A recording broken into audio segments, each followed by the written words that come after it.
25 years. A quarter of a century. 9,125 days. No, that's not how long the Trump administration's been in power, although it feels like it. It's the amount of time the average American spends asleep, and for all I know, Australians as well. A third of our lives. There we lie, while all around us the world keeps on grinding away and the stars wheel across the heavens. Thornton Wilder wrote about it in his play, Our Town. There are the stars, he says, doing their old crisscrossed journeys in the sky. Scholars haven't figured out the matter yet, but they seem to think there's no living beings up there, just chalk or fire. Only this one is straining away all the time to make something of itself. The strain's so bad that every 16 hours, everyone lies down and takes a little rest. I've mostly been a pretty good sleeper during my 60 years on Earth. There were a few nights that kept me up with worry, like when my parents were sick, and there were a few nights that kept me up with happiness, like when my children were born. And there were a few nights that I stayed up right up until the time the sun came up because I was so full of life that I couldn't bear to let go of it, even for the few hours it would take for me to close my eyes and rest. It was like that on one of the first dates I ever had with my wife, Dee Dee, over 30 years ago, when we decided we'd hang out in this bar in the West Village until it closed. Then we'd walk all the way over to the Brooklyn Bridge and stand there beneath the stars and slow dance, not because we loved the night, but because we loved each other, and all we wanted to do was to spend every hour awake and in each other's arms.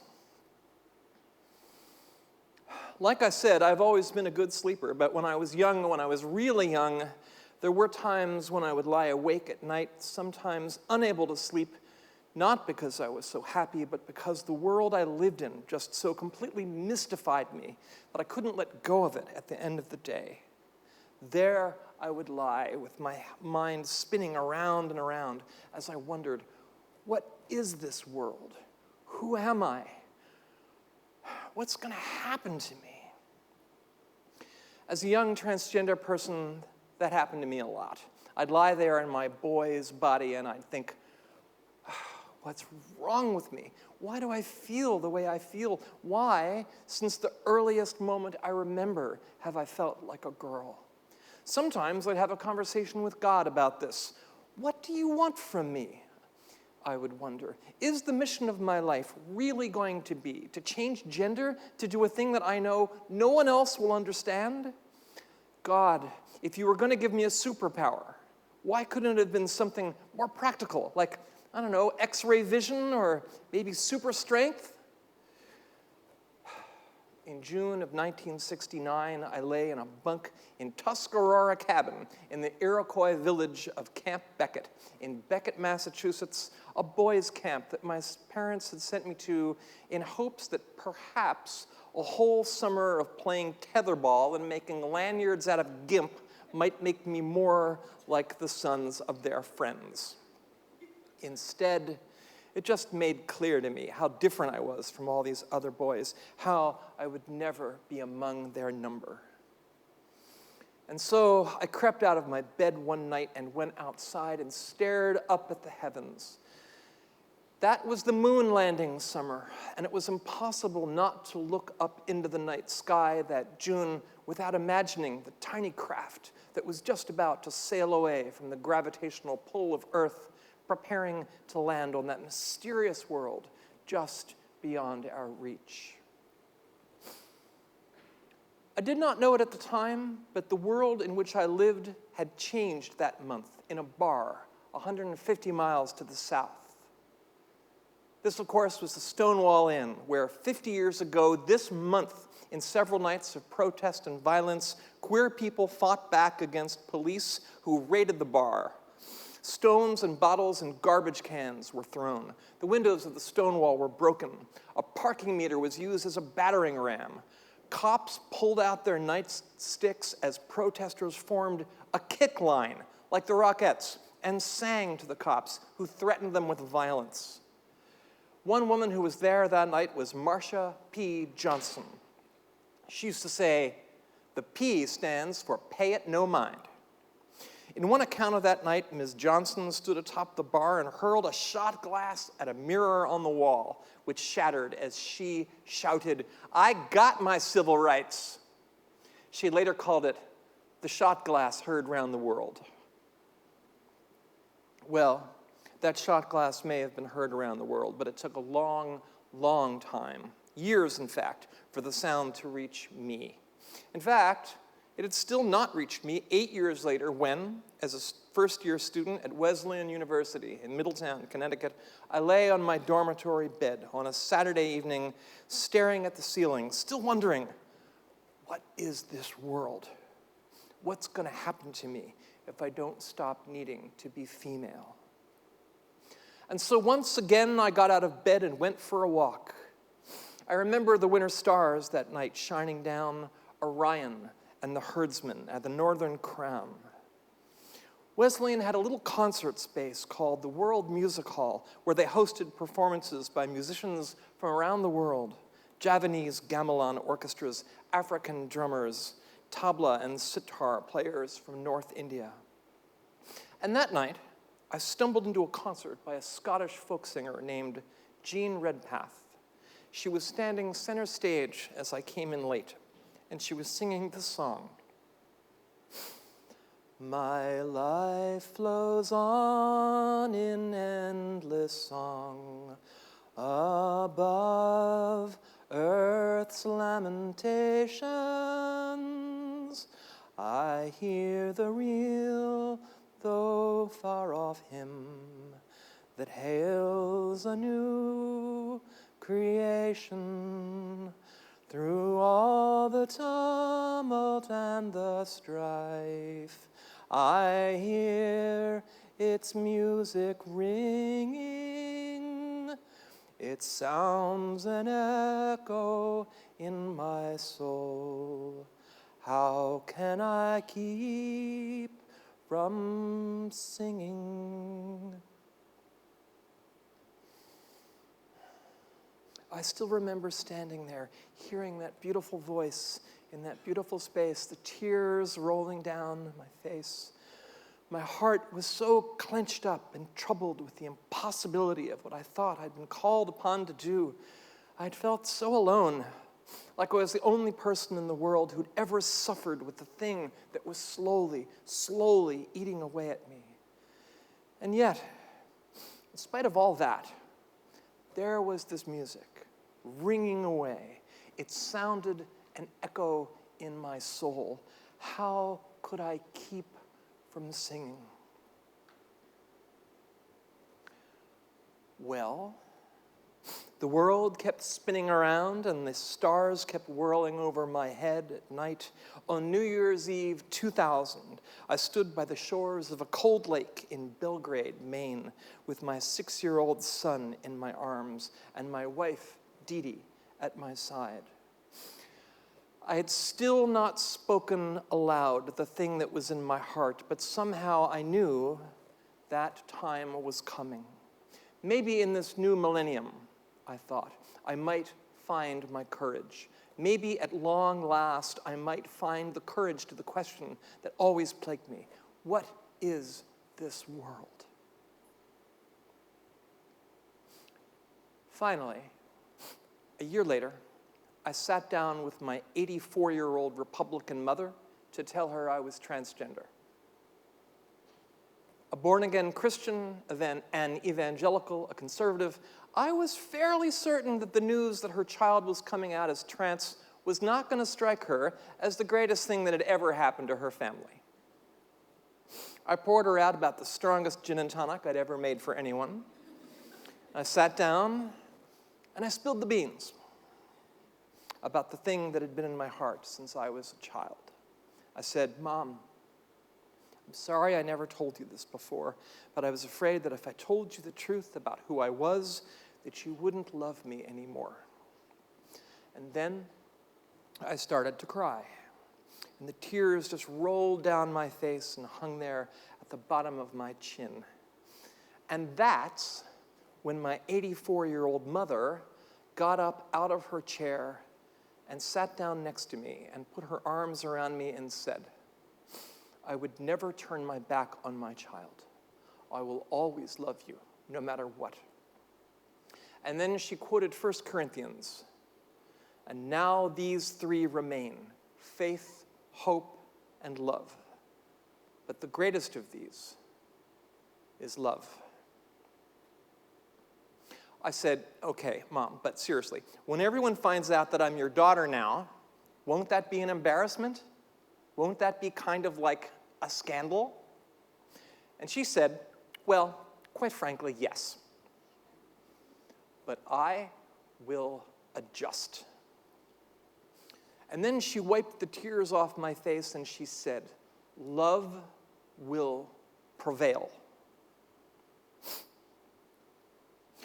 There have been many moments over the course of my life that I doubted God when I looked up at the heavens and wondered, are you there? Hello? Is it possible? Is it likely that I'm really all alone down here? I still don't know if there's a God, and in some ways it doesn't actually matter to me at this point. Maybe. Who knows? When you're dead, you're dead. But I do know that in that moment, I knew that I was in the presence of something a whole lot larger than myself. In that same play I mentioned before, Our Town by Thornton Wilder, he says, "We all know that something is eternal, and it ain't houses, and it ain't names, and it ain't earth, and it ain't even the stars. Everybody knows in their bones that something is eternal, and that something has to do with human beings. There's something way down deep that's eternal about every human being. Surely that eternal thing, way down deep in every human heart, is love." When I came out to my wife, Dee Dee, I can assure you that her first thought was also something like, well, this is not at the top of my list when I'm thinking about how to improve my marriage. We cried a lot of tears. We tried to figure out what would it mean for us as a couple if we stayed together. I can tell you that in some ways, we're still figuring that out. But I can also say that we've now been married for 30 years, 12 as husband and wife, and 18 as wife and wife. In most of the ways that matter, we are still our same selves. Our hearts still incline toward each other, as is their habit. Since I came out 20 years ago, there has been tremendous forward movement for LGBTQ people. There's been great progress in treating and controlling HIV. Marriage equality, in spite of everything the Republican Party threw in its way, is now the law of the land. More people than ever have found the courage to come out and to be known, to be celebrated for the love in their hearts and the truth of who they are. And yet, for the last 3 years, Donald Trump and his henchmen have done everything they can do to undo decades of progress. Within 2 hours of being sworn in, they removed all mention of LGBTQ people from the official White House webpage. The Justice Department argued it's legal to fire workers for being gay. They supported the baker in the Masterpiece cake case, making it legal for businesses to refuse to serve people because of who they are. They have succeeded in banning transgender people from the military, people who, unlike this president, volunteered to lay down their lives for the country. They are trying to change the census so that LGBTQ people are not counted. Because, of course, if we're not counted, we don't exist. This last week, they came up with a new one. Doctors and healthcare providers are now allowed to refuse us treatment if they object to our existence on religious grounds. Also, you'll like this one, new rules allow us to be thrown out of homeless shelters. Seriously, homeless shelters. As Randy Newman once sang, they're trying to wash us away. They're trying to wash us away. But we cannot be washed away. Mr. Trump, if you're watching, you cannot erase human love. You cannot erase human dignity. In the end, what will be erased? Mr. Trump, is you and all of your sad attempts to turn back the clock. When tyrants tremble sick with fear and hear their death knell ringing, when friends rejoice both far and near, how can I keep from singing? When I was a child, staring up at the big yellow moon that Stonewall summer, I felt so alone. How it broke my heart to look up at the moon and wonder, what is this world? Now, 50 years later, I know the answer. It is a place where love will prevail, a place where the radical, transformative power of compassion and forgiveness will erase hatred, destroy tyrants, restore and heal the earth. No storm can shake my inmost calm, while to that rock I'm clinging, since love is Lord of heaven and earth. How can I keep from singing? There is so much work ahead, so much hate to undo. In the midst of this terrible storm, with all the abundant love inside of us, how can any of us, gay, straight, trans, cis, human, how can any of us, how can we keep from singing?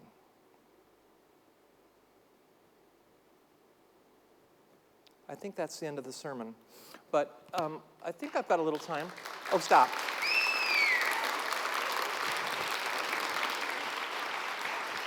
Thank you. Go on. Is that right? Is that really right? What time is it? Okay. I don't think. Oh, that's the time. That's 11:47. Okay. I thought I'd been speaking for 11 minutes and 47 seconds. Okay. Well, so that I really did time it out. But since I have 2.5 minutes left, can I just show you a thing? And I'm going to do this at an afternoon panel. So if you come back later, don't be disappointed. It's the same thing again. But so this afternoon, I'm going to talk about having lost my hearing. And so first off, I want to just thank the signer. That's you. I'm very grateful to you for everything you're doing for us. So just here's a quick thing. So ASL, American Sign Language, is a little different from, now I've forgotten. Auslan, thank you. But I think the word for transgender is the same in both systems. But get this. So the word for transgender used to be this, so that's the letter X. Sex, X drawn across the face, that was sex. And so sex backwards. That used to be the way you'd say transgender, like that. But the lovely thing about signing is that it evolves. And so now this is the sign.